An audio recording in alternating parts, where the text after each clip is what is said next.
Okay, we are out on YouTube and we are recording. So welcome everybody to the June 3rd, how the heck did that happen already? Town board meeting. And we'll start with the pledge to the flag. I pledge allegiance to the flag of the United States of America and to the republic for which it stands, one nation, under God, indivisible, with liberty and justice for all. I'd ask Deputy Town Clerk Farrar to do the roll call, please. Councilwoman Allen, I'm here. Councilman Hewitt. Here. Councilwoman Haugen Depew, I'm here and hopefully for the whole meeting. Councilman Paddock, Supervisor Baden, Here. and Mary Lou's here. Okay. We'll begin tonight. The first order of business is a public hearing for local law 3 of 2021. I'm going to share screen here. Apologize, I'm getting a message here.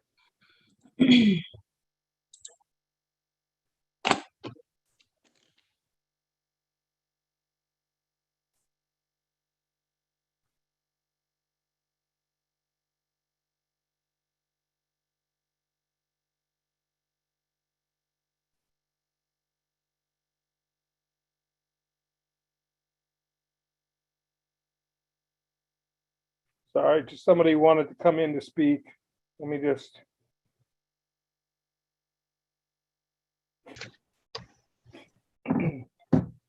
Okay, our first order of business is the public hearing for local law number 3 of 2021. And this is a local law amending chapter 132 vehicles and traffic to amend the no parking areas in the town of Rochester. And the public hearing is commencing at 6:35 p.m. And so I would start by seeing if there is anyone who wishes to speak. Let me just stop the share here so I can see the full screen.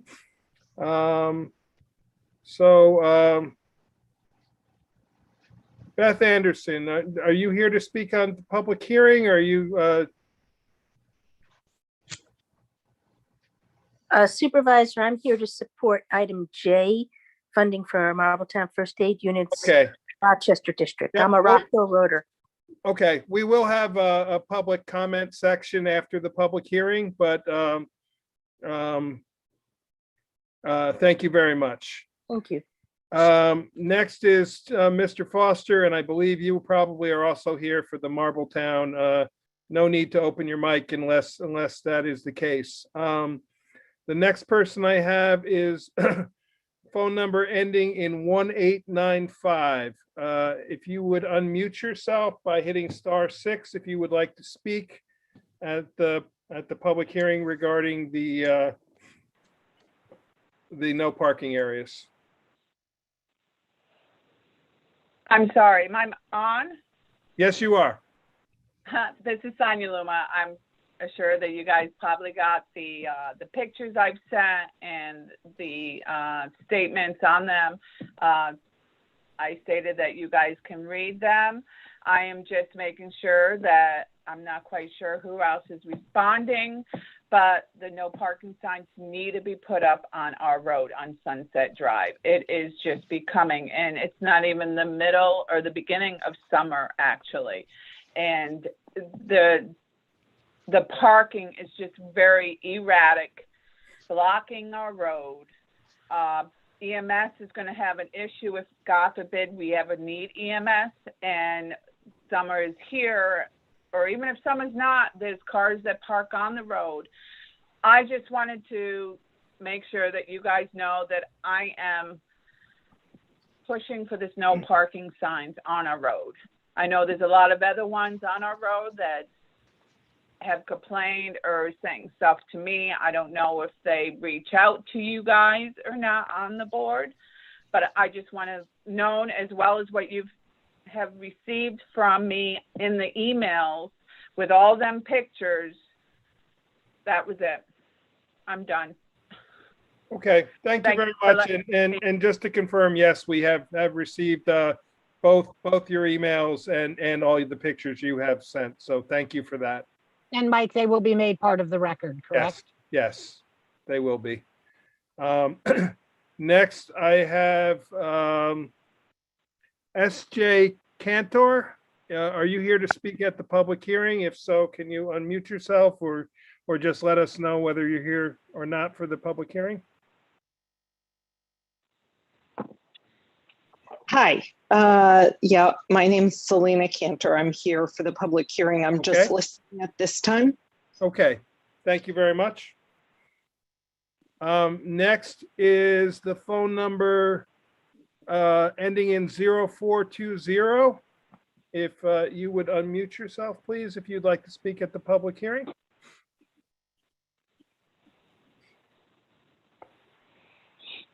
Hi, this is John Hayes from Rock Hill Road, and I am just listening tonight.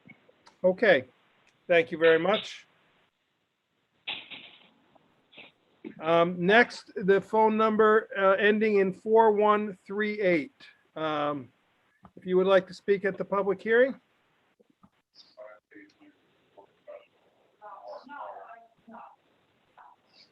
Hello, this is Robert Maloney. I am also monitoring the situation on Rock Hill Road. Okay, thank you very much. The next phone number I have is ending in 2749. That person just joined our meeting.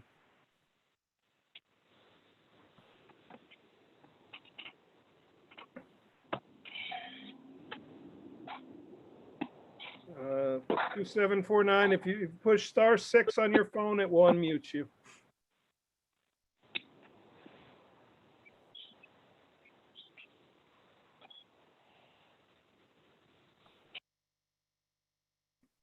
Okay, and then the last person I see that I have not called on yet is 4311, phone number ending in 4311. It's a 414 area code. This is Zorian Pinsky, Michael. Hi, Zorian. Do you have any comments on the local law about no parking? No, just listening in. Okay, thank you very much, sir. Thank you. Okay, is there anyone that I have not recognized who'd like to speak on the public hearing? I believe I have recognized everybody, but just to double check.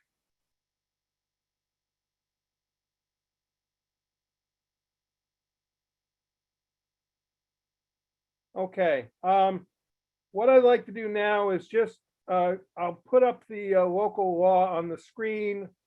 I will walk everybody through what is being considered, the additions, so everybody is aware. We had a couple emails of clarification, of requesting clarification, and I believe by presenting, we will clarify some of those questions that existed.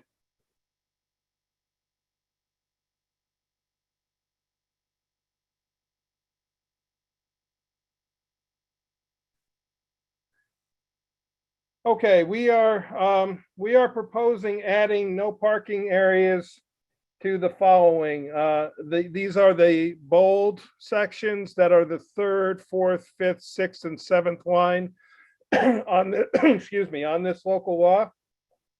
Rock Hill Road, we are proposing making it no parking from the intersection of Rock Hill and Nob Hill Road to the terminus of Rock Hill Road. So from that intersection point, so the point from Kaiserreich Road or County Route 6 up until Nob Hill Road will not be no parking zone. There were a couple people who sent comments who questioned that, but they were clear that they lived prior to Nob Hill Road. So hopefully this will answer those questions. This is from the Nob Hill Road to the end of Rock Hill Road where the cul-de-sac turnaround is. The reasoning for this is a number of people have been parking there and hiking out into the woods and essentially blocking the roadway to some degree, and especially blocking in the cul-de-sac. The next is Schoolhouse Road here in Accord. This is the little short road between Main Street going to the community center next to the firehouse. Because the firehouse needs to be able to be accessed very easily and quickly, we are making this on both sides and no parking area. The same with Scenic Road between Main Street and Granite. That is the little shortcut from Main Street to Town Hall. And there are actually already some no parking signs that were installed quite some time ago, but we determined that it actually was never codified, so we are adding that to the list. Sunset Drive is the area that the previous caller was referring to, and from 209 to the terminus of Sunset Drive. Tobacco Road is the road to the that going to the community center and extending back beyond that. And from that point, we are putting no parking on both sides from Main Street to the end of Tobacco Road. So that is the proposal. I see a couple people more have come in. So let me just ask if there is anyone else who wishes to speak on the public hearing for local law number 3, which is involving amending the no parking zones. Feel free to just open your mic and identify yourself if you wish to speak.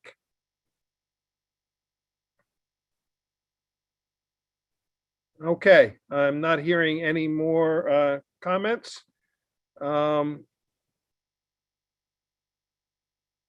For the board, question on this, we do need to do the part 2 of the EAF. I believe I sent you all a draft of it today. I see Mary Lou nodding, so I think I did send it. Are you going to close the public hearing first? Well, that was a question I was going to ask you. Should we do the EAF before we close the part 2, before we close the public hearing, No. or should we? No, you shouldn't be doing an EAF during a public hearing. Okay. So you So, should, so then with that being said, oh, wait, we do have one person who just opened their mic. So the 1895? Yes, this is Sonia. So I'm just wondering, the signs are going up. Are they coming 2 minutes from 209? Are they going around the curve up Sunset? Where are you putting the signs though? They would be the entire length of Sunset from 209 to the end of Sunset. What? Okay, So it would be to the end of where Sunset dead ends. dead end. Okay, I wasn't quite sure how far up you were going. No, it would or be where the to go. entire length of Sunset on both sides from the point at beginning at Route 209. Okay, thank you very much. You are welcome. Okay, so with that being said, do I have a motion to either close or extend the public hearing? I'll make the motion to close the Okay, public hearing. do I have a second? I'll second. Okay. Second. Yeah, Chris, okay, good. You can get back on camera because you can't vote unless you're on camera. So, Christina, if you would call a roll call vote on that to close the public hearing? Okay, Councilwoman Nowen, Aye. Councilwoman Howland Depew, Aye. Councilman Hewitt, Aye. Councilman Paddock, Aye. Supervisor Baden. Aye. Okay, next, I have the EAF for that. If we would, if the board would like to do that tonight, one moment. I'm working here with 2 laptops to try to make it myself easier so I don't have to keep changing screens so much, and I'm still getting used to how to do it. So my apologies. I'll get it figured out just in time to end Zoom meetings.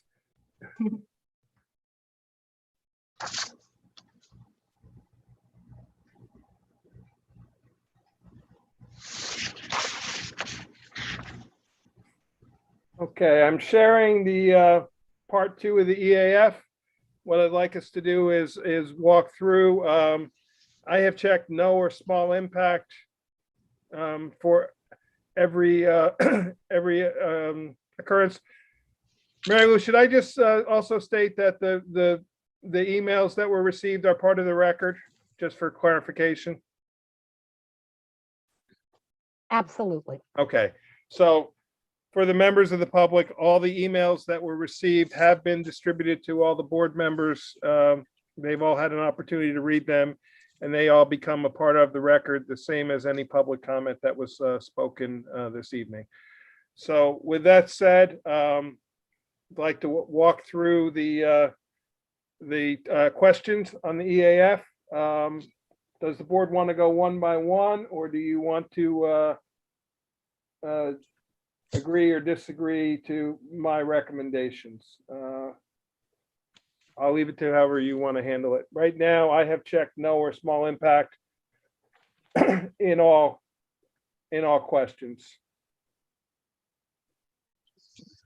Mike, are we not expecting a proposed action? I'm not sure what you mean. Number 5. Look Okay, at number 5. It's not a change in traffic level, it's just a change in parking, correct? correct. It's actually not even a change in parking. It's just a rule that is banning parking. Banning So, parking. yeah. In my opinion, that doesn't change the existing level of traffic. If anything, I would think it would be an improvement, because if there are people parked in blocking the way. I will state in number 1, one of the letters spoke quite passionately that we are going against zoning and against the comprehensive plan by doing this, because it's the hamlet area, and that it should be encouraging people to congregate in the hamlet area. But my reaction to that is, that would be the case if we had adequate width to allow parking areas along the road. My feeling is, because the width of the road is not wide enough to allow a designated parking space, even on only one side, that we are doing this in the interest of safety, not going counter to the comprehensive plan and to the zoning code. That's just my opinion. If anybody else wants to add anything, that is why I checked no or small impact. It is a good point. If there ever is a time where we have a more robust Main Street and Accord, we want to encourage on-street parking.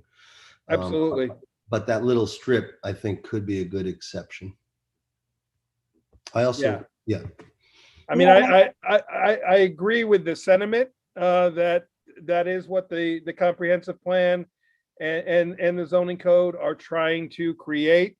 But I disagree that it's an automatic. I think the width of the road and the ability to create an area where people can park, if it doesn't exist in the existing situation, and we would have to get right of ways to setbacks and I mean, excuse me, not to setbacks, but the property.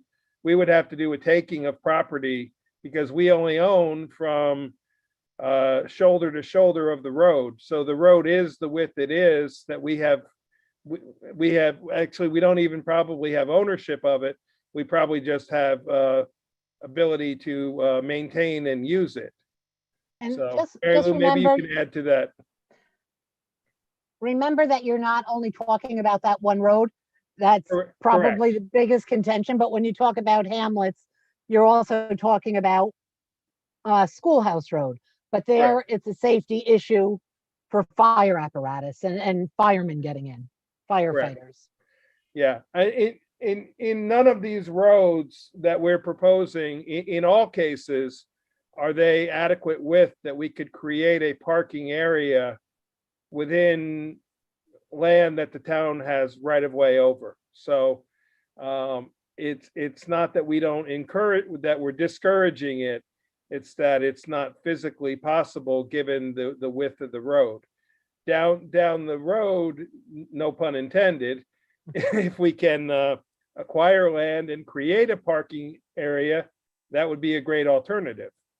Yeah, I would agree with that, Mike, and that was going to be my comment, is that, and the idea of a hamlet is that it's a walkable district that's mixed use. Right. And unfortunately, in many of these cases, as particularly the one you were talking about, Sunset, people are driving there and parking. They're not walking around a hamlet district. Correct. And I would love for us to come up with a solution down the road, as you said, for this location and for this business, because I do think that they, having some more access somehow would be positive. But currently we don't have sidewalks along 209, which is what would create, that opportunity. Correct. And I think that is really the issue, is that this business, in particular in this one location, but in all these locations in particular, it's a driving community, and people are driving and parking their vehicle and getting out and going to wherever it is they're going. And all these roads came on the list for various reasons. The ones in the hamlet of Accord are in thought process with the new grocery store that was approved and is in the process of opening, that it may lead to people parking along the road to try to run into the grocery store. So we're being a little proactive, but in general, these roadways are not wide enough that feasibly anybody should be parking there for any reason, let alone to go to a business. So it's not that we're trying to discourage business. We're not trying to be anti-business. We're trying to be pro-safety, at least. And so I just wanted to bring it up because it was stated very well, in my opinion, in the letter. The person writing it had, I give them a lot of credit for calling attention to the comprehensive plan and to the statements in it. But I think it in this case, we have to err to the side of health and safety. So with all that being said, if nobody has any other disagreements with checking no on all categories, then if that's the case, sorry, I forgot which screen I was scrolling on for a moment. I would ask that somebody make a motion. All right, we'll get to where it should be. A motion to that, based on the information and analysis and supporting documentation, the proposed action will not result in any significant adverse environmental impacts. Do I have that motion? Before we do, I'm wondering, I wanted to talk about Tobacco Road more. Sure. Can we do after this motion or now? Now, this is just for seeker. This is Okay. just for seeker. This is not about the law itself. So Is it an environmental concern, Chris, or is it, No. okay, Yeah, I'm good with, so hold that for the next motion if it comes. I'll make the motion then. okay. So Chris has made the motion. Do I have a second? I'll second. Okay. Is there any discussion on the seeker? I think we've already had that. So with that being said, Christina, roll call vote, please. Councilwoman Anowen, Aye. Councilwoman Haugen Depew, Aye. Councilman Hewitt, Aye. Councilman Paddock, Aye. Supervisor Baden. Aye. And Christina, if you would note that Councilman Paddock joined the meeting at 6:37. Got it. Got it. Thank you. Appreciate it. Yeah. Okay, that motion is passed. So next we will move into the regular meeting. We will continue the discussion on this local law. What is the board's feeling? Do we want to discuss it a little bit more? Do we want to move it forward for adoption? Do we want to table it until a future time? My only point about Tobacco Road is I think that that one's unnecessary. Part of the reason I added it is between the Main Street and the community center, the old train station has become a short-term rental. There have been a lot of instances of both guests and more importantly, work people parking along that road and more or less closing it off. And especially with it being access to the community center. We could amend it and just do no parking from Main Street to the community center. That's the area that I felt the most important about. Even 25 feet beyond the community center. I think that's a good idea, Mike. How does the rest of the board feel if we do that, if we amend that, make that amendment? So let me get back to the local law on the screen.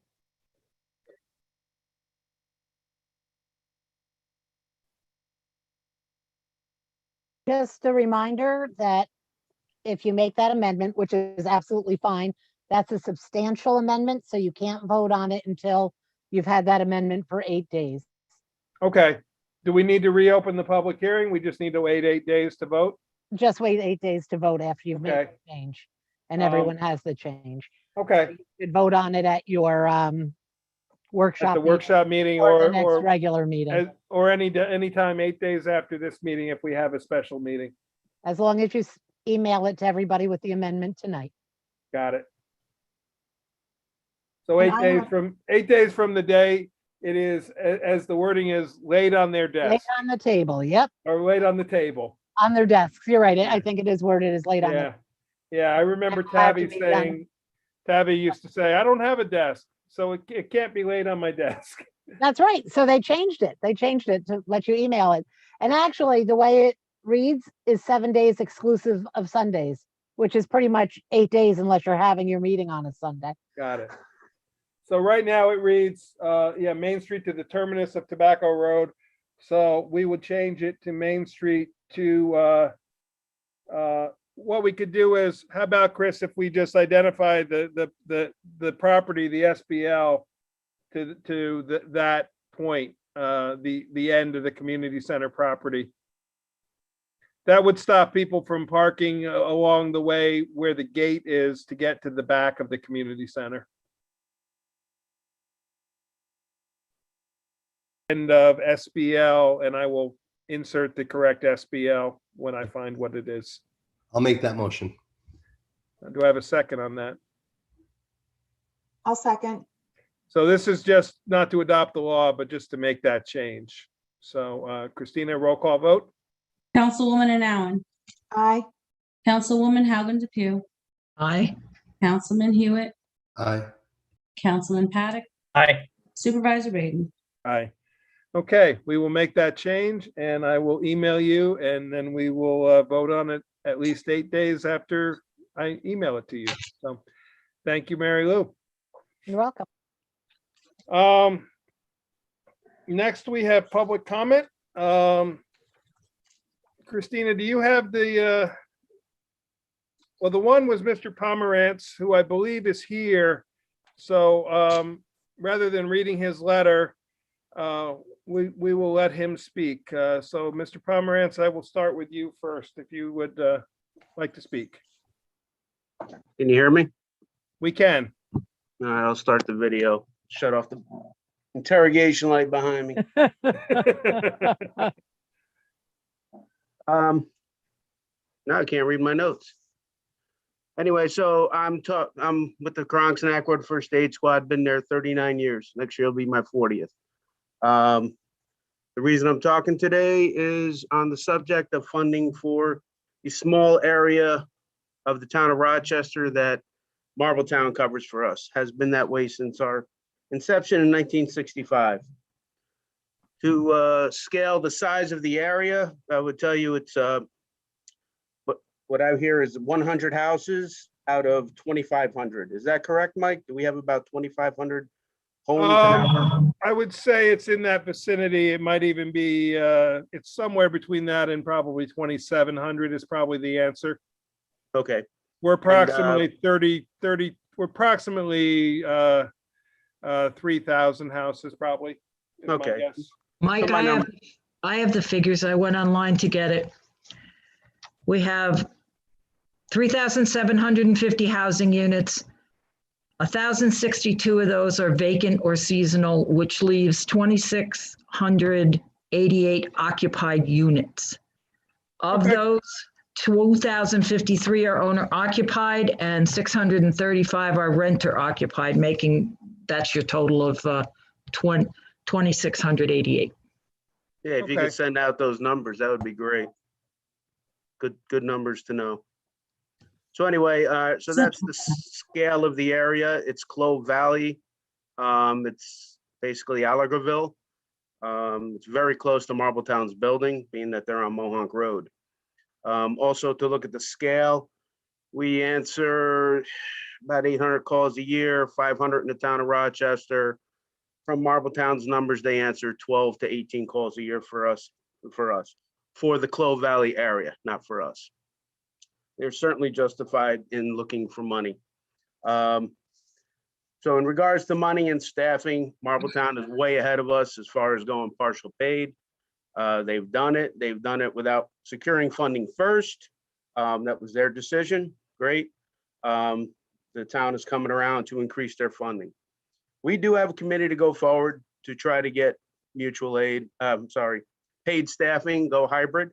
Very difficult in our squad. We cover a good chunk of town of Wawarsing. So 25% of our calls are in the town of Wawarsing. So we have 2 towns to deal with. I understand they were dealing with 3, but they were sufficiently smaller, I would say.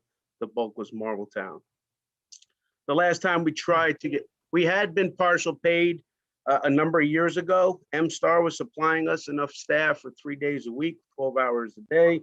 During the day when we were hurting the most, they had to stop that because they didn't have the funding, the manpower. 5 years ago, we looked at it again. M-Star still could not. Mobile Life denied us. We were almost in contract with them at the last minute. They pulled, and there was a company called American Lifesavers that was in the area, and they could not provide at all. Currently, we run at about 90%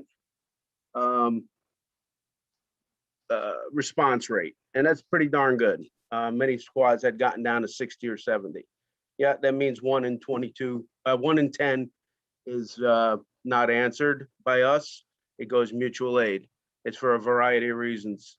Sometimes it's staffing, sometimes we're out on another call. Regarding the monies, so we've been getting $22,000 a year from the town of Rochester for well over 10 years. It's been that that figure. If we were to look at proportion to be given, look at it by a proportion, 100 houses versus 2,400 houses, it should be about our funding to them should be about 1/24 or $1,000. I know they're looking for 5,000. That's using their proportion of their recently increased funding that Marbletown has given them, or at least promised to give them. And kind of a touchy point, today their chief called our captain and said they will not be providing mutual aid to us anymore. Mutual aid has been a fixture in the EMS since day one. It's never been questioned. It's always been a back and forth deal. We've all had our ups and downs in staffing. We're actually in an up right now. We're not even in a down. And it was a big surprise. I'll even call it a punch in the gut to say they're not going to be able to do mutual aid into our district anymore. I ran a call in Ellenville today.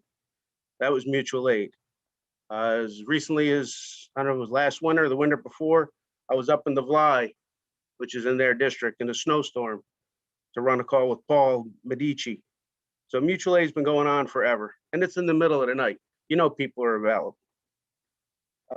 So our recommendation is $1,000 to them, but it's certainly the board's decision.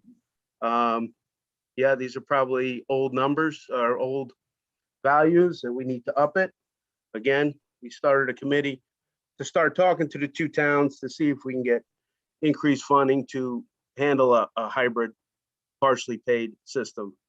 Because there is a few of us pulling a lot of hours. Personally, I'm fortunate I can work from home 2 days a week right now. Post-pandemic, it's probably going to stay that way.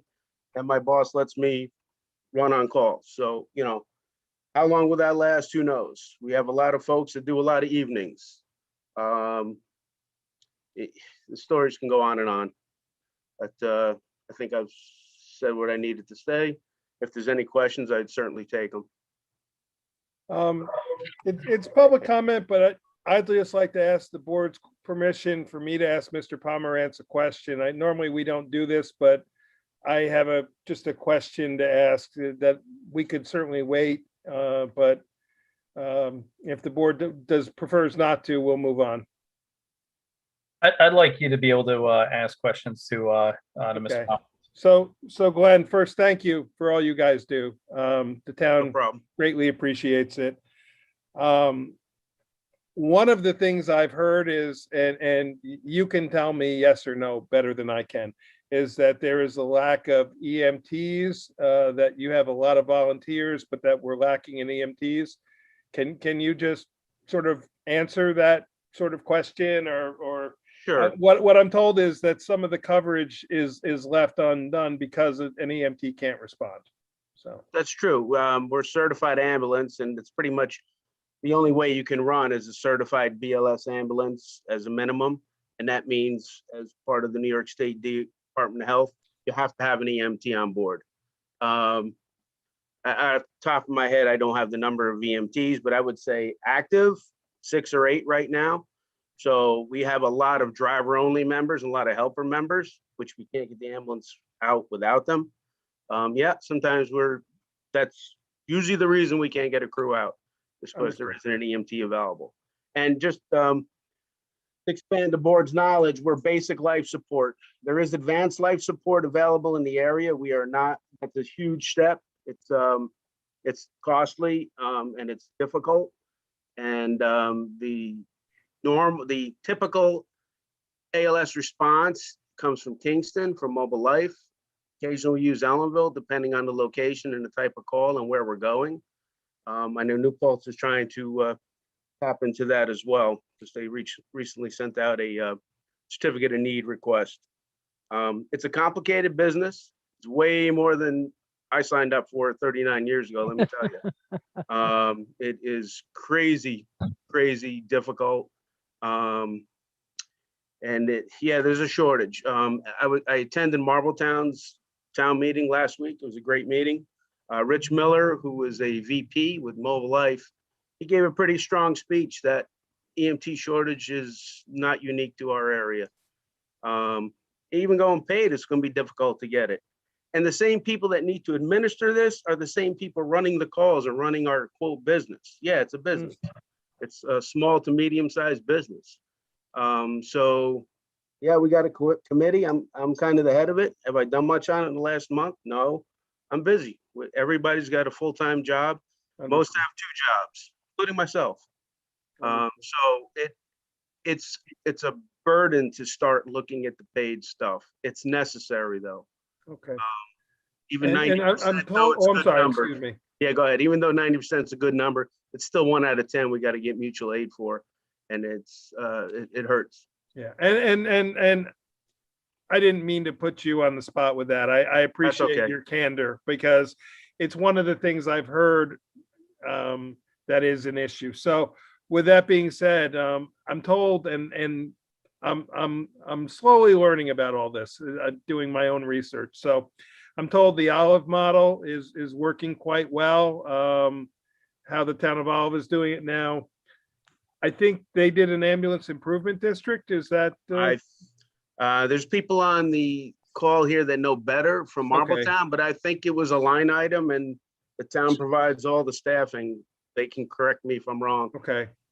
I don't know if you have to open mics or anything. Well, but we'll move on to somebody else to speak, but I just, sure. I'm told an option is. Yeah, Beth knows. Beth's putting her hand up. Okay, because what I've been told in the past that unless the state changes legislation, it's either got to be a part of a fire district or funded, pretty much by volunteers unless it's a private entity that the town contracts with. So, Beth could tell you better. Yeah. Requesting permission to speak, Beth Anderson, We Marbletown will- First Aid. Yep, we will go to you next, Beth. Wonderful Supervisor. Beth Anderson, I live on Rock Hill Road in the town of Rochester.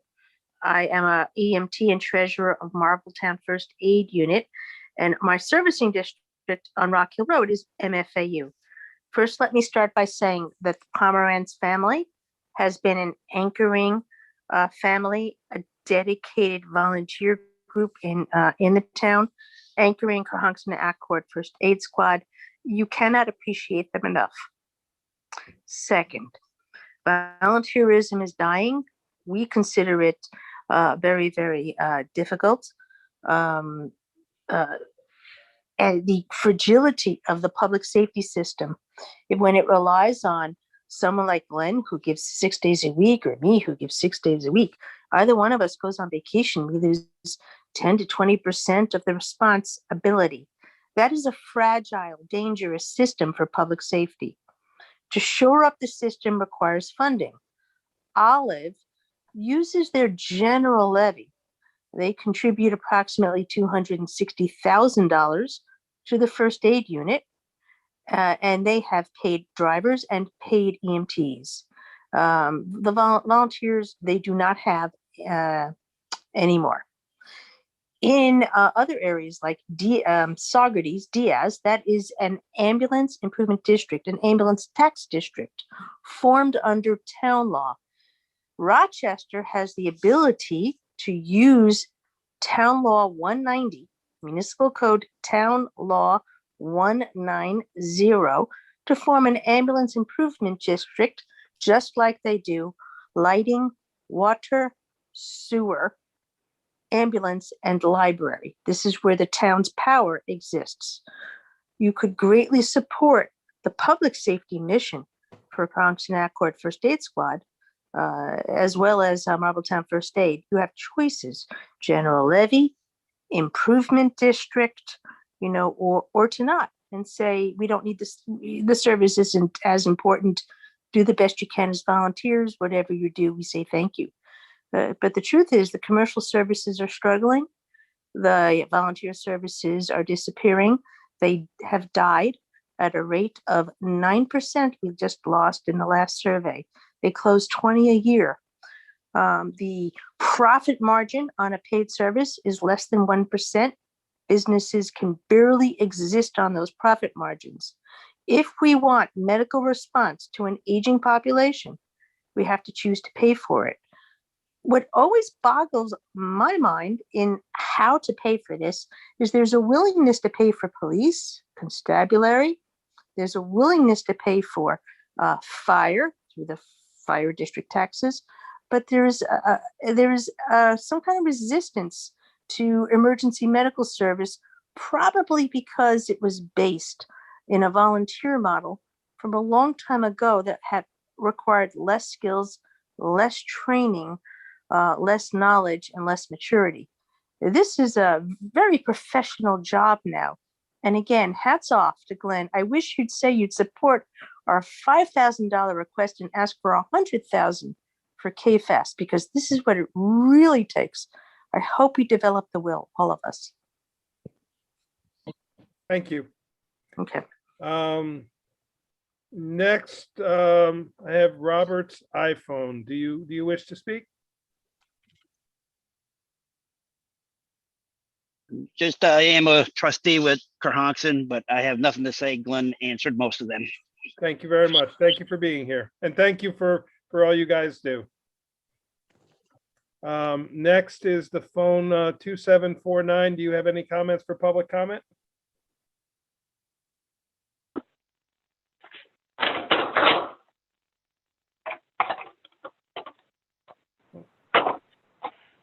I'd like to say I fully support MFAU. I've seen the work that they do over the years. Let me say also, my name is Evelyn Applebaum, and I also reside on Rock Hill Road.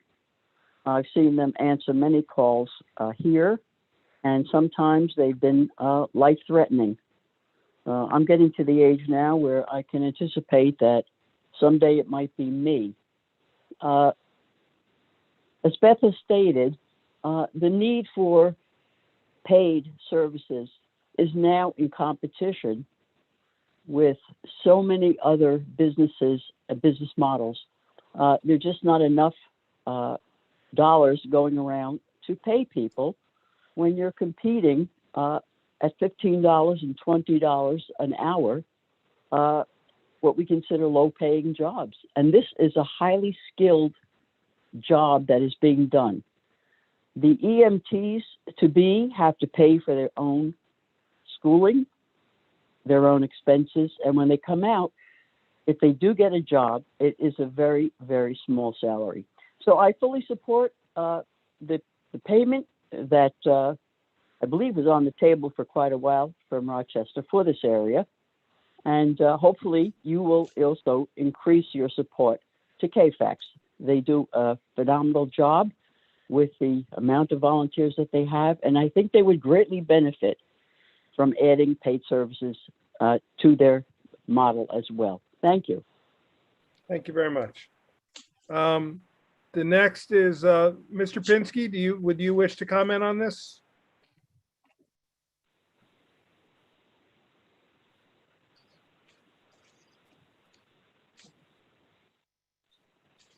Zorian? Okay, and then the next, I have the phone number 2183. Do you wish to speak?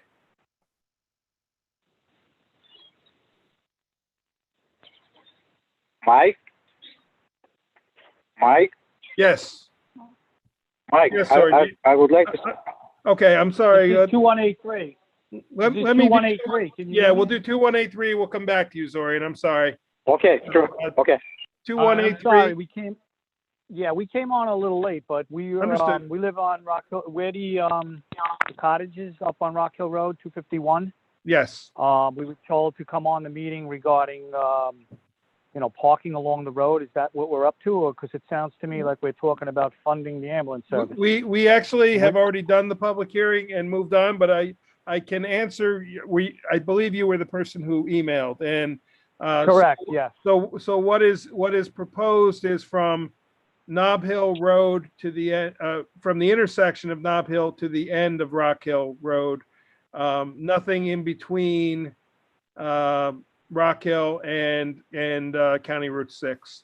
And then where Nob Hill goes off on its own, that would not be a no parking area.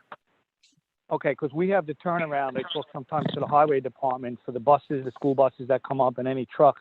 We try and maintain that area clear over there on the right, which is on Nob Hill. When you come up to the fork and you make the left on Nob Hill, there's a turnaround there that we try and maintain, for big trucks that happen to come up the road and the school buses. And also that we're a bunch of firemen and police officers up here.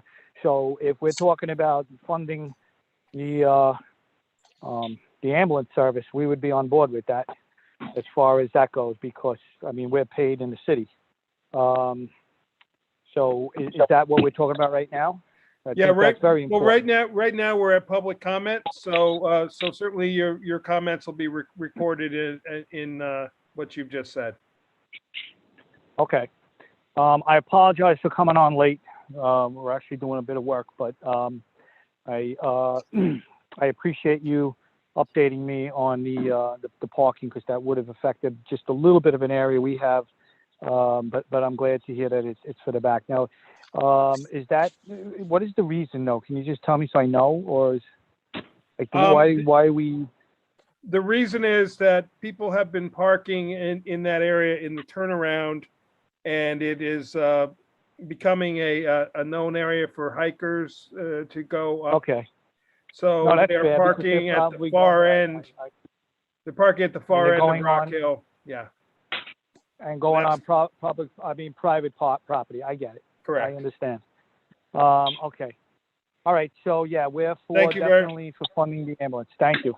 Thank you very much. Thank Next, you for letting me speak.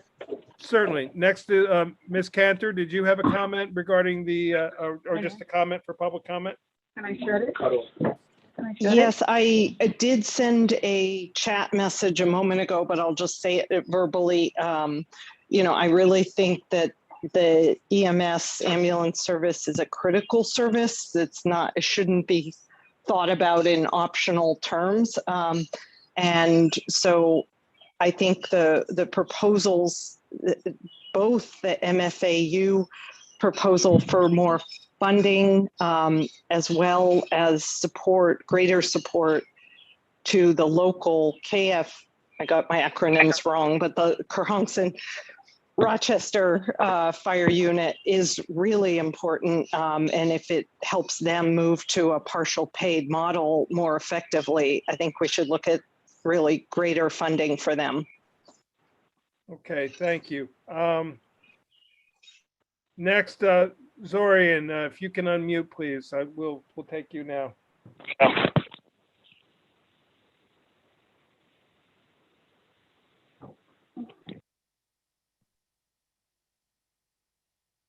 Zorian, 4311.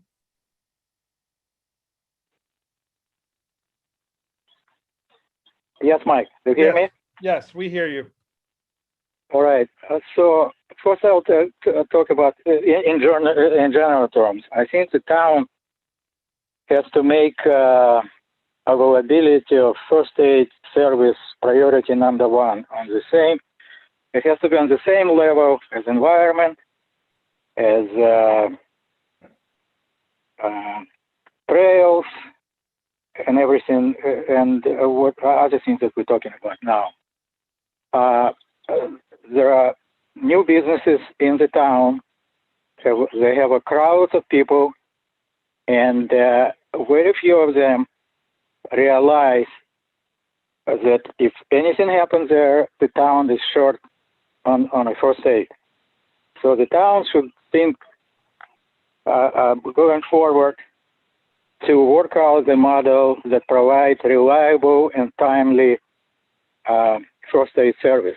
And whatever it takes, the town has to solve this problem. Now, about my personal experience, just recently, I had emergency, and CAFAS came within 10-15 minutes. But the people who came, my head to them. I mean, great thanks to them. Unfortunately, we're not trained enough, so all they could do is to check my blood pressure. And luckily, on the halfway to the hospital in Stonebridge, we were met with a trained crew. I think it was a private company who did more comprehensive evaluation on me. Luckily, next day I was at home, so I wasn't as serious as I thought. But the point I'm trying to make is that the situation that I was facing shouldn't repeat in the long run.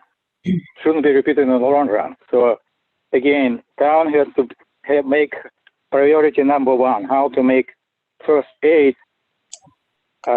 ready to go and sufficiently funded. That's all I can say. Thank you. Mike, can I comment on that? Let me hold off and get the other people who haven't spoken, and then we'll give you a chance. Is that okay? Sure. Yeah, Thank yeah. you. I think it's for educational purposes. I just wanted to clear up. Actually, go ahead. Yeah, that is typical rural EMS, and you're really, it would be a huge jump to go advanced life support 24/7 in our district. It is rural EMS where we have BLS local, and on calls that require ALS, that would be the norm, that they come from Kingston or Ellenville or a city that can support an ALS service. It's just unreasonable to have ALS. It would be nice to have a trauma surgeon available 24/7 too. But ALS that would be a huge jump. Not impossible, but a huge jump. So just to educate the folks on that. Thank you. Thank you. So we'll move on then to Mr. Scharf. Do you wish to have a public comment?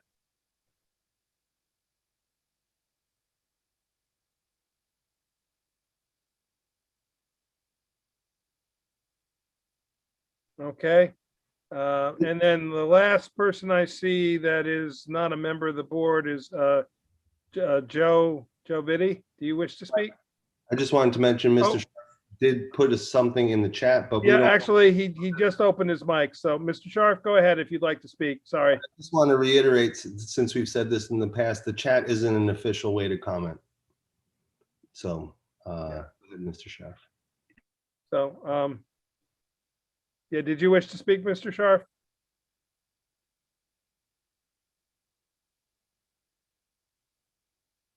Go ahead, Mr. Scharf. The floor is yours.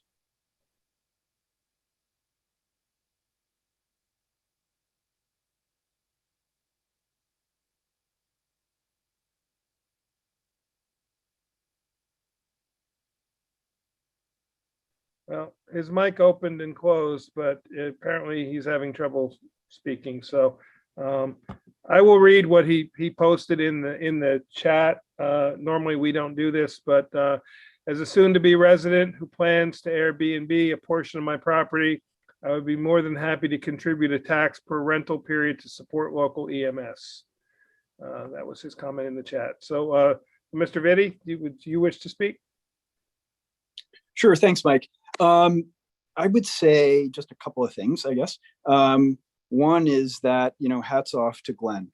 This is a really stellar human being that's just putting an enormous amount of time and energy out for the community in his service. So I can't say enough about that work. I'm a volunteer myself and continue to be with Marbletown First Aid. But I've also recognized the shortcomings of the all volunteer model.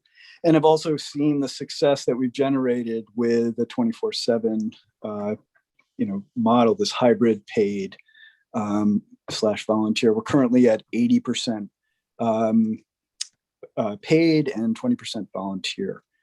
What that has allowed us to do is respond at a really incredible rate. And it's, I'm not going to argue over numbers, but where KFAS is at and where we're at and so forth. But there's no doubt that the fact that we have people in the building 24/7 just gives us an ability to get out so rapidly to our community. Ulster County 911 has leaned on us ever harder for surrounding communities. It's been a huge success, but it doesn't come free. And I understand the pressures that town boards are under to try to figure this thing out and sort it out. What the stuff has been historically provided as an all volunteer service are suddenly becoming quite expensive. But it is what it is. For the 100 homes, we're talking about $50 per house. And I know that you can't parse that out from the overall budget, right? These 100 houses don't pay taxes separately from the rest of the community. But what I have gotten, I live on Cherry Hill Road myself, in the Rochester side of Cherry Hill Road.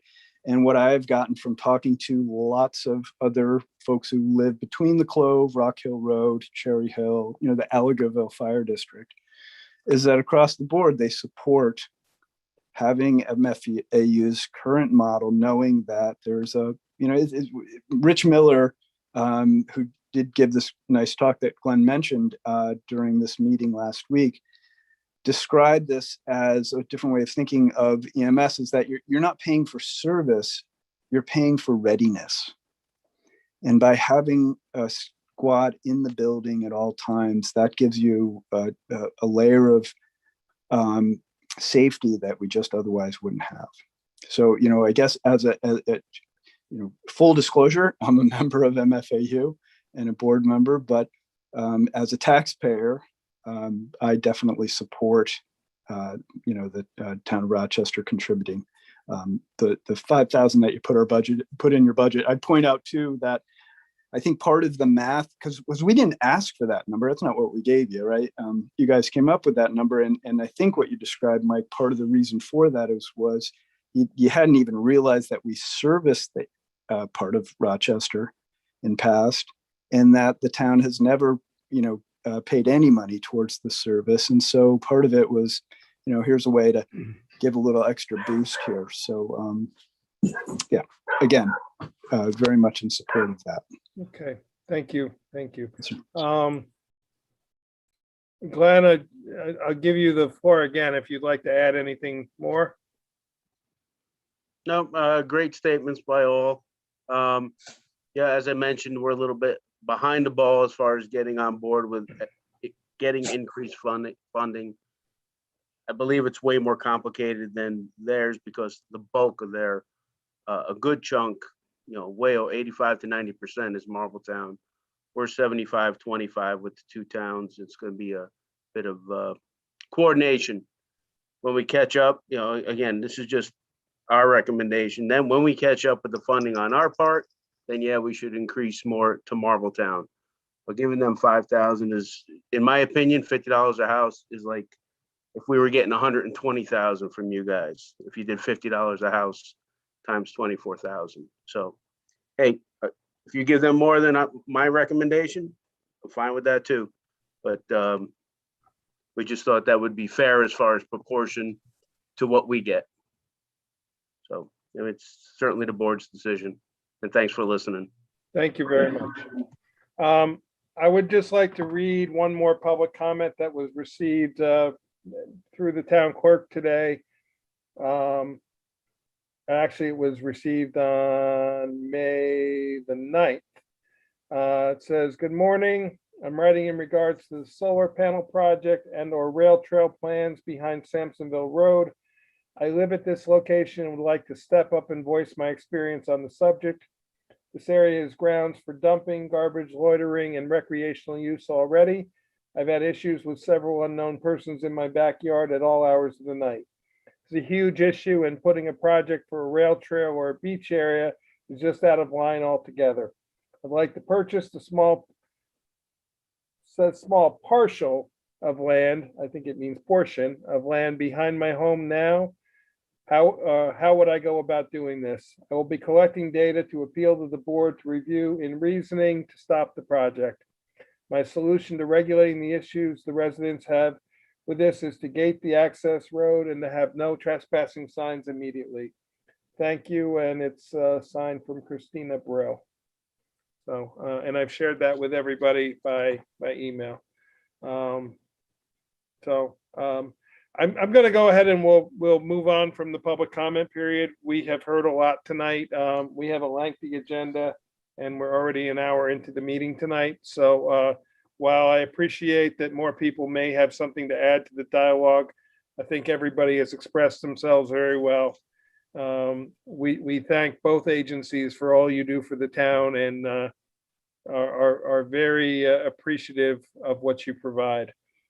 So with that being said, would the board like to move ahead to that resolution since we have so many people here in the meeting that are dealing with this?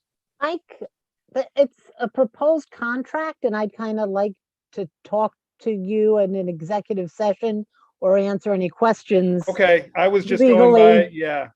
Yeah, you had said at the last meeting you had no issues with the contract, so that's why I was going with that assumption.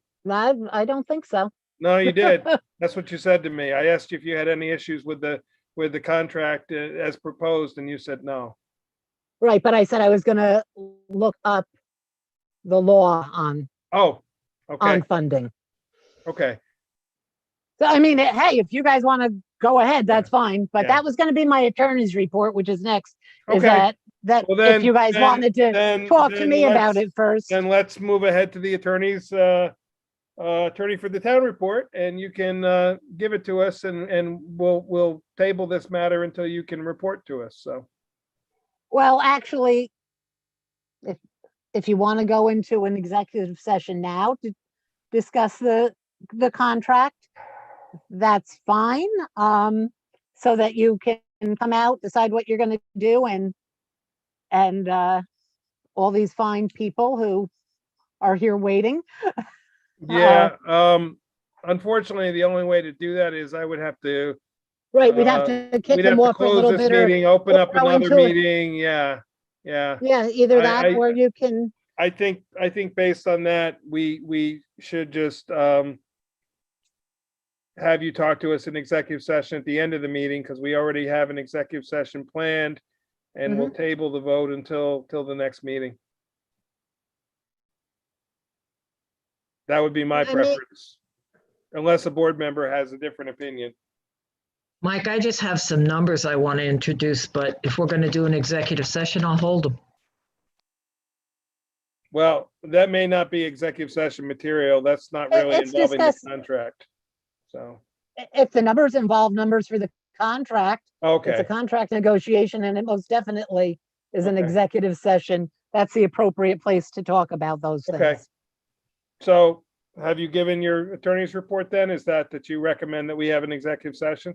Yep, you betcha. Okay, okay. And also, I just want to comment that Glenn Pomerantz looks the same today as he looked 41 years ago when we graduated. I don't get it. I'm impressed, Glenn. I'll say the same for you and Mike. Yeah, we were classmates, 1980, Ganners. That's right. Absolutely.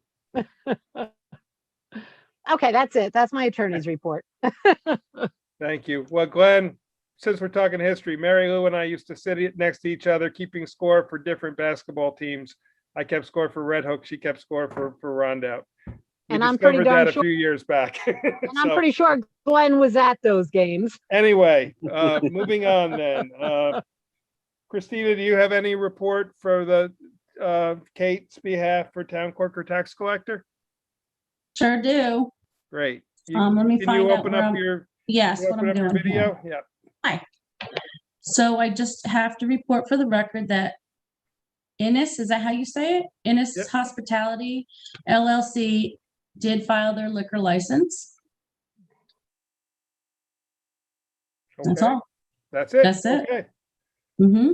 great. Oh, and wait, no, we have two resignations. I'm sorry. I apologize.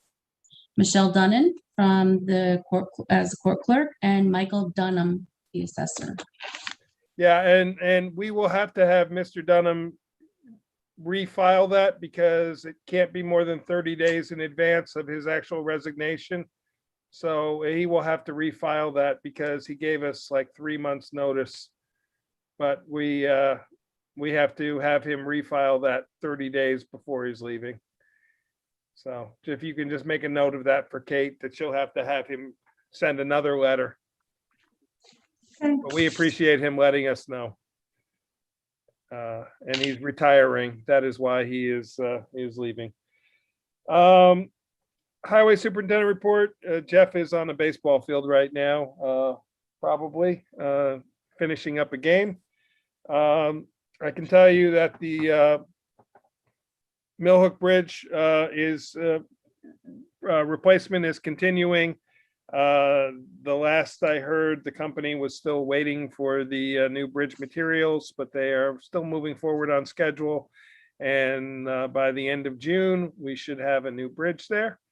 The Bridge New York grant that we have contracted with CT Mail to file for us, they will be filing that. It is due at midnight next Wednesday. I spoke with Mr. Thatcher today from CT Mail. He has submitted letters that are actually, Glenn, while you're on, we're asking that the rescue squad, the fire district, and the school bus company sign on to letters of support requesting that the Boyce Mill Bridge be replaced so it can be driven over again by greater tonnage vehicles, because right now the fire district, the school district, the highway trucks, and any other larger heavily laden trucks are unable to go across it because we've limited the tonnage on it. I'm not sure if the EMS rig is over or under. I believe it's a 9-ton limit right now. So you could probably tell us, Glenn, but we are asking for a letter of support from you to just explain the urgency to the state of getting that repaired.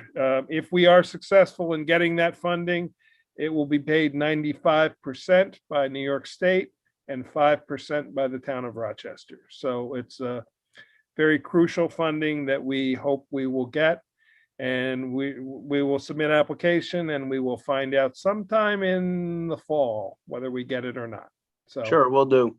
We are under that, but we need fire help at times, so. Appreciate it. So Thanks, Jeff Fry will be in touch with you to get that letter. We just asked that it be put on your letterhead and given back to us to attach to our application.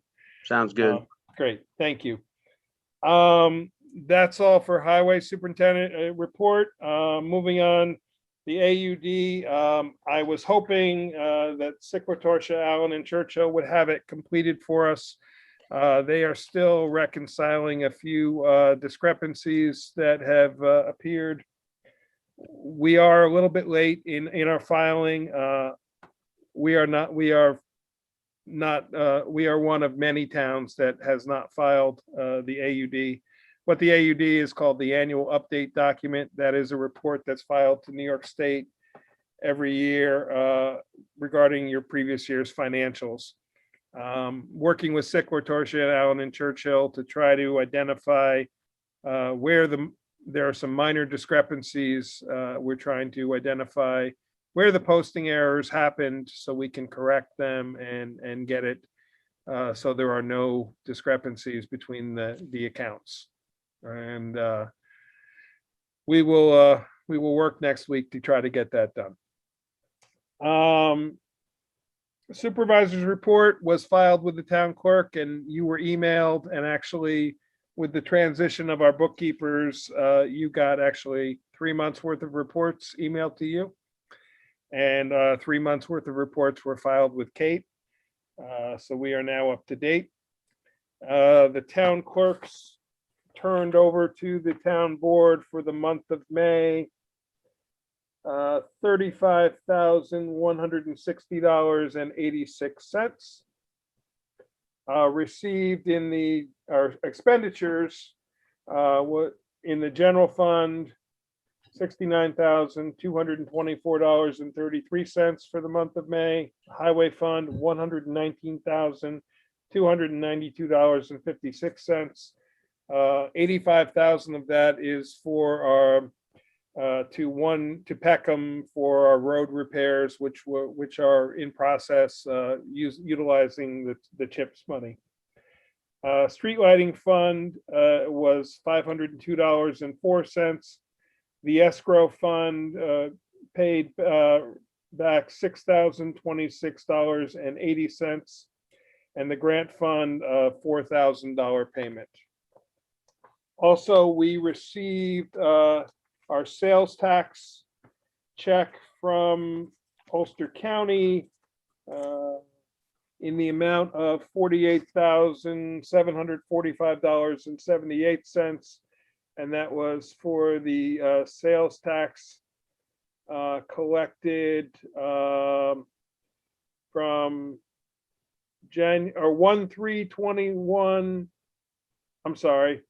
from January 21 through March 21. And so that is our first payment of this year for sales tax collection. We also, in the legislature, for their June meeting, they will be voting on the mortgage tax payment. We are earmarked for well over $200,000 for our mortgage tax payment, which I believe is for a 6-month period.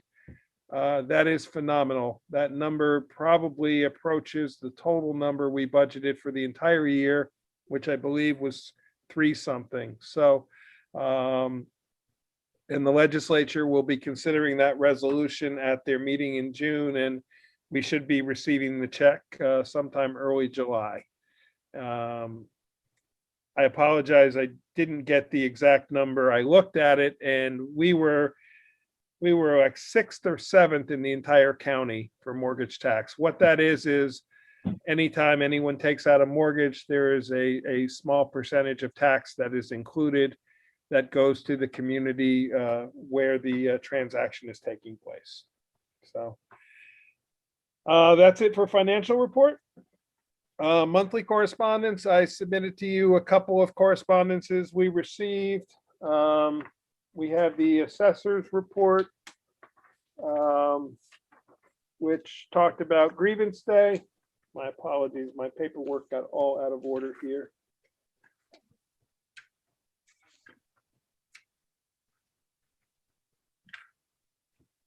Assessors report, grievance day was held on Thursday, the 27th. They had one appointment and 10 drop-off applications and 6 stipulated agreements for a total of 17 applications received. The board is then going to convene on June 6th to discuss the cases. I will tell you, it was, we mostly sat around on Zoom for about 5 hours. Because one person had an appointment at 7 o'clock, so we just waited till they came. They did their portion, and then we sat around and waited till we could close the meeting at 8 o'clock. It was a lot of fun. The 7 of us just sort of had a good time laughing. The state has finalized the equalization rate for the town for the 2021 roll. As it was expected by our assessor, the equalization rate will remain at 100%, which is a testament to Mr. Dunham in what a great job he has done. We are one of, I believe, 2 communities in all of Ulster County that is still at a 100% equalization rate. What that means for residents is that your assessed value is the rate that it is calculated, not a percent. Otherwise, your assessed value has to be increased by a percentage if the equalization rate falls below 100%. And in essence, you are not you are being taxed then on more than your home is worth. So congratulations to Mr. Dunham for keeping us at the 100%. I know he's worked very hard on that. And we've now been at it, I believe, 3 years in a row. We got a note from the Department of Finance that the tax warrant was paid by the town clerk or the tax collector. Thank you very much. And we had a follow-up with Kate that she paid to the town supervisor $2,719,215.23, which was the 2021 warrant abstract. It was satisfied as of February 1st, 2021.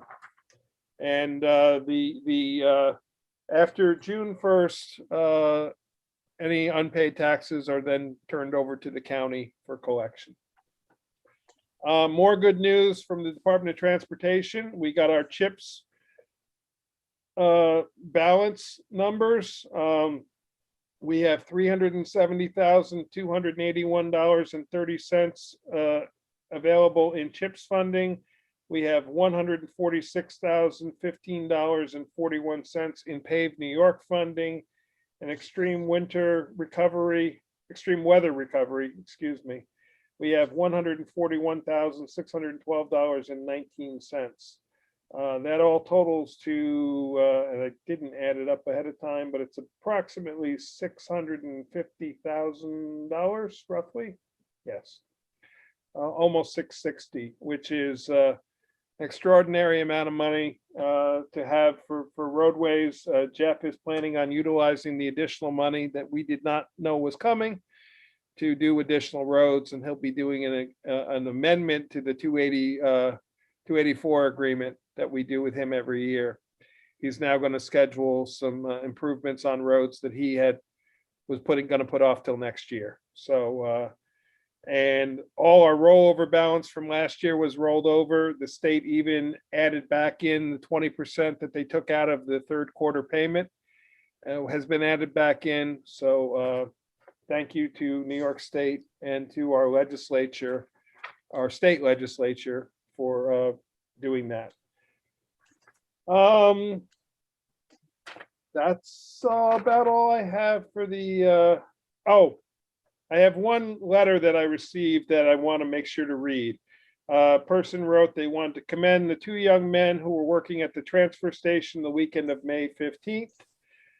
They helped the person recover their car keys, which had fallen between the curb and one of the collection bins to the ground below. They immediately came to the person's aid without hesitation. What was a minor disaster for me was quickly overcome by their cheerful help. Customer service these days is far and few between, so your employees deserve to be recognized. Thanks for having such a great staff. So it's very nice to hear praise for our employees. And with that being said, I have now managed to bury my agenda in paperwork.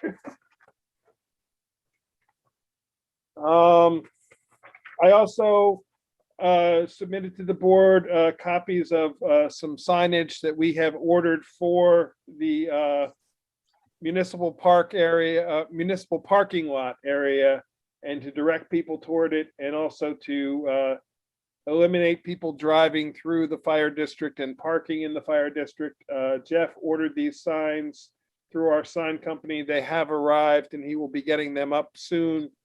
We followed the logo of the signs, the town logo that we put on the new directional signs to the community center, and followed that theme, so that those signs will be very similar throughout all of Accord in moving toward a directional plan for the town. And my plan is that each year we will do a little bit more and increase a little bit more. So thank you to Jeff for all his help on that.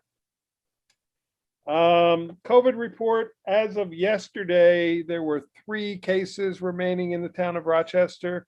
And I read in the Freeman that we're down to approximately 50 in the entire county now. The numbers seem to be dropping considerably. We were as low as 1 for a period of time. We did inch back up a little bit, but they have been in the single digits for quite some time. Algerville Firehouse update. We held our kickoff meeting with the prime contractors. Building permits have been secured. The general contractor is in the process of securing a plumbing contractor and an asbestos removal contractor. It was discovered through the testing that there are a couple of small areas in the roofing material and in caulk that was put around in the kitchen area and in the bathroom area that did test what they call hot for asbestos. So it must be removed by professionals.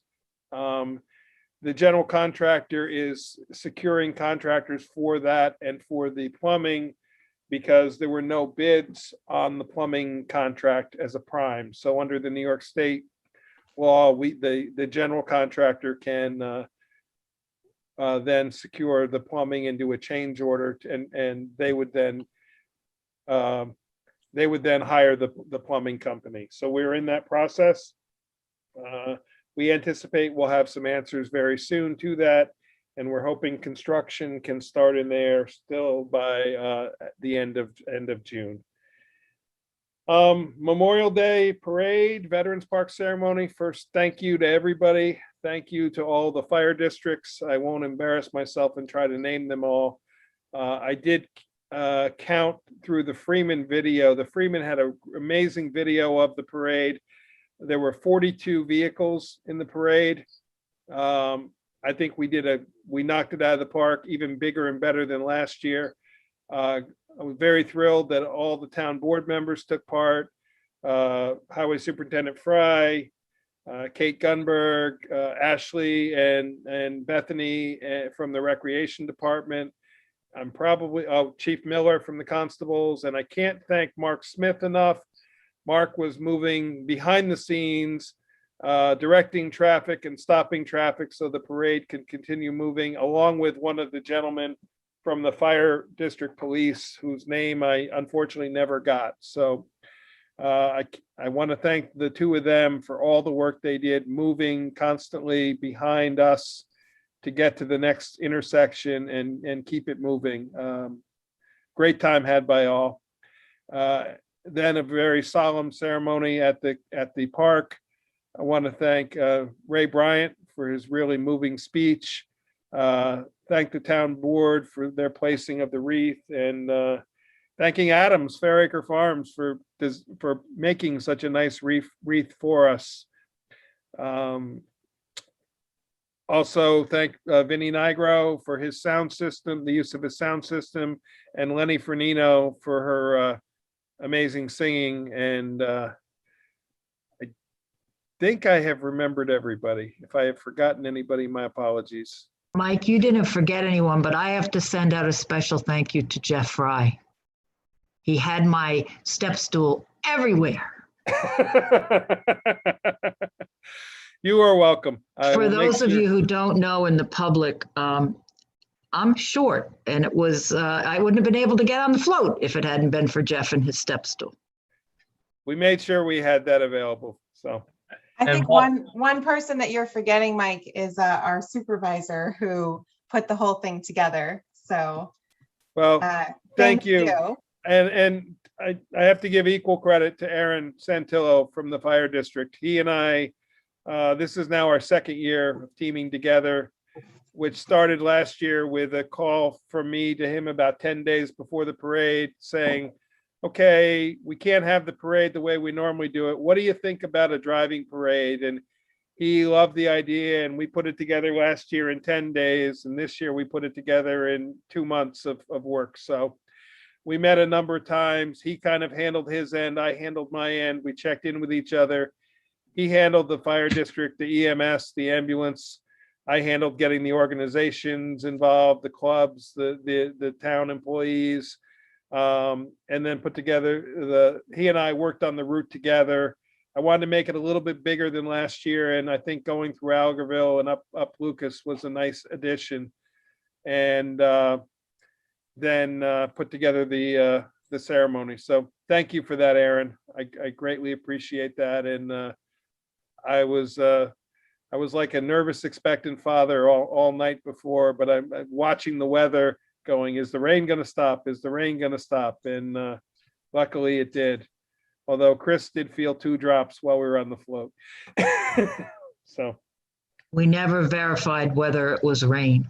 that's true. That's I true. was gonna say that same thing, B. Was it really rain? Oh, I forgot. I cannot forget our highway department employees, Tom Crotty and Jared Gunberg, for driving the town vehicles. My apologies. Cannot forget them. And Jared for making that wonderful trailer float for the recreation department. Figured out a way to bolt the picnic tables to the trailer, so they were not going to move it when they went uphill. So thank you to those guys. Summer recreation program, Ashley is working hard. They started taking reservations this past week. I have not had a chance to speak with her to see how they went. If it's anything like in past, I'm sure she was bombarded with phone calls yesterday morning, which was the first day of signups. We are still moving forward with the plan of 2 3-week sessions.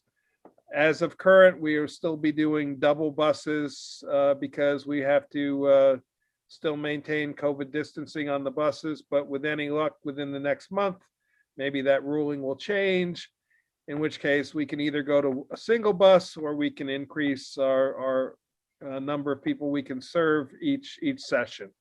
So we are limiting it to 1 3-week session per camper instead of the entire 6 weeks. This way we can cover the most number of people. With that, we will have about 60 to 66 campers. Ashley thinks she can creatively fit 33 in, or 32 in, with the counselors instead of the 30 that we originally thought. So she's working with that model in place. And playground equipment, it has started to arrive. We got the first delivery the other day, which was those little flower pieces that everybody likes so much. Jeff called me and said, hey, a pallet just showed up with my name on it. I don't know what it is. We opened it up and it appears the playground company must use a sub vendor for that because it was shipped directly from the sub vendor to us.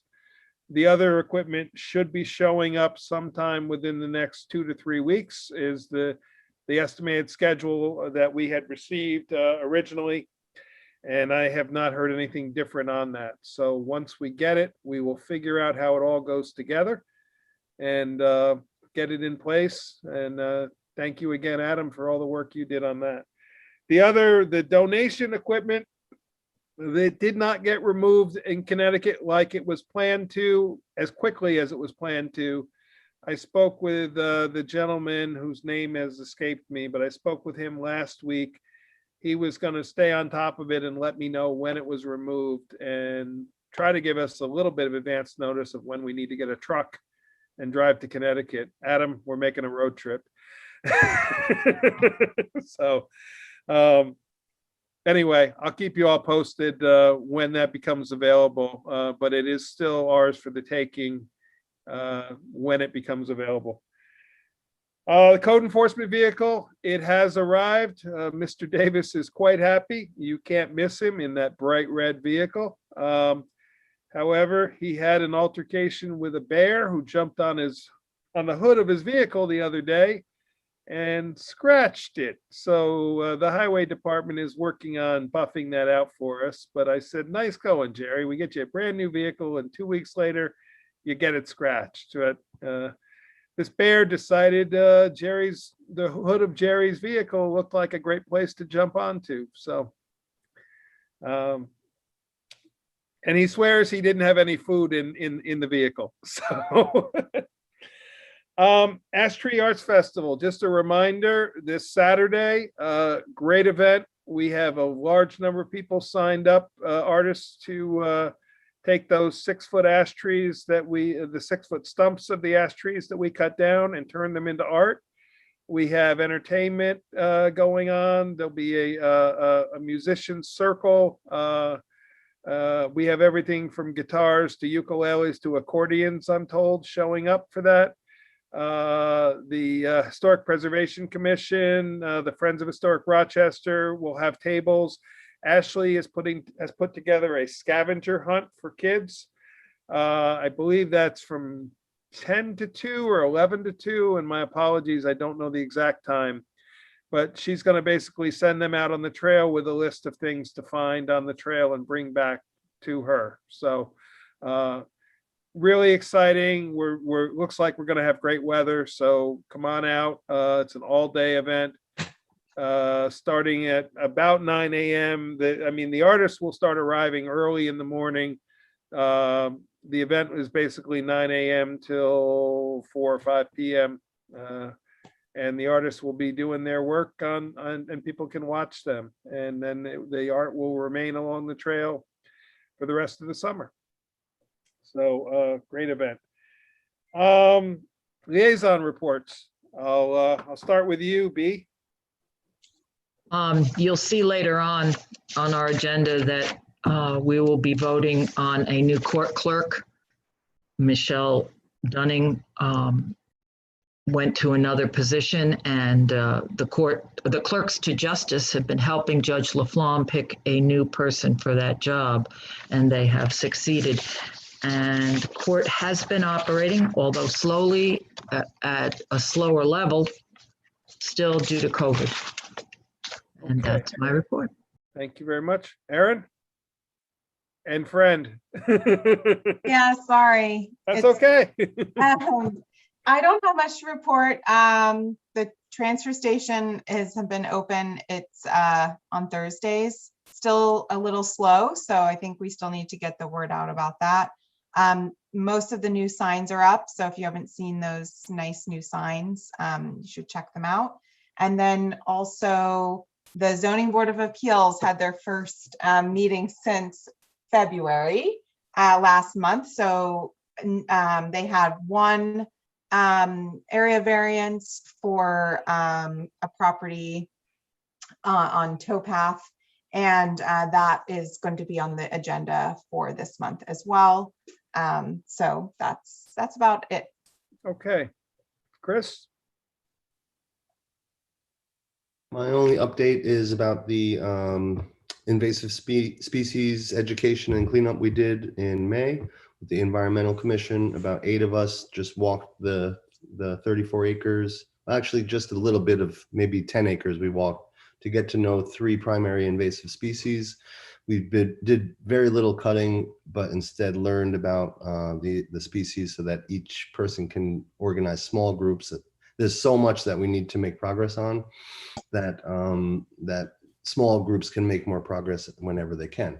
But we did get a letter from a resident who lives next door about the pollinator gardens and also the landscape screen that is supposed to be maintained by Nexamp.